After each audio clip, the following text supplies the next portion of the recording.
On any NCAA committee, so I'm not going to be able to help you with a question you guys might have for me, but I can tell you this. I'm really proud of our kids.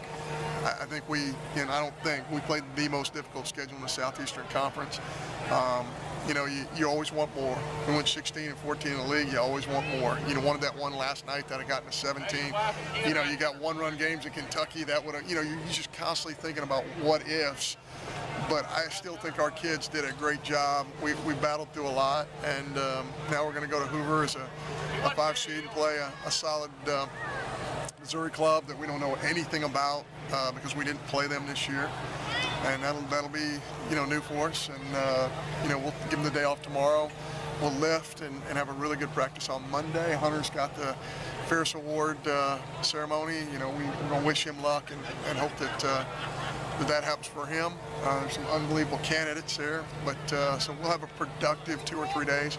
And we'll go to Hoover and we'll try to hopefully recapture some of the magic we had last year. The first day you were able to put pressure on him, John, on the base pass, and then they kind of crumbled finally. Is that kind of the way this kind of went today? Yeah, that's what we want our identity to be. We want to be able to pressure. We want that ball put in play, and we want a defender saying, you know, the guy on the other end can really run, so I've got to hurry through some things. You know, it's funny because whenever you look at an error, it's kind of like tennis.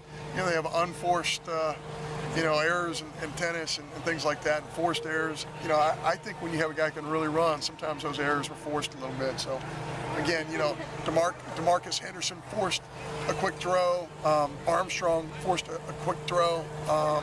So, you know, again, that's who we are. It's our identity, and we need to stay with it. When you talk about DeMarcus, I mean, it just seemed like last year, right around Hoover time, he heated up. Some kids are just wired that way. He seems to be wired that way. What do you do as a coach to try to make that happen? Well, you know, you don't make it happen. You know, DeMarcus just works so hard on his stroke, and you're right. For whatever reason, when the weather warms up, he warms up along with it, and he's such a dynamic athlete. You know, he defends well. He can score from first base on a gap ball. He's a great base runner. Yeah, he took some really good swings today, and we needed him the most. You have to feel real good about the way the 6 through 9 hitters produced really all week. They did, you know, really pleased with that. You know, Ammo, I thought was swinging it really well and didn't have anything to show for it. I thought that, yeah, I mean, absolutely. Those guys at the bottom have done a really good job for us. You can't win 40 games in a season and just say, well, you only have 2 offensive guys in the middle of it. You know, you got to have a 1 through 9 that can do some things for you to win 40 games in a season. And they're just, you know, really proud of the fact that those guys stayed with their identity and did what they could do and not try and do too much.